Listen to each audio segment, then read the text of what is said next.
she শু শাশি শু শাশি শু শাশি শু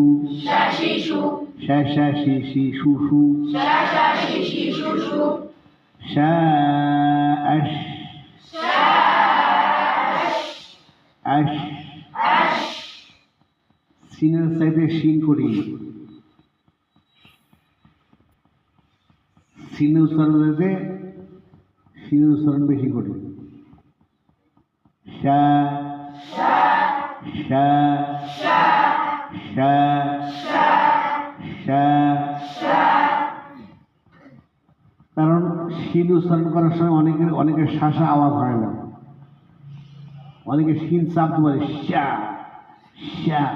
চাপ দিয়ে নয়, একেবারে হালকা করে জিহ্বা ঠোঁট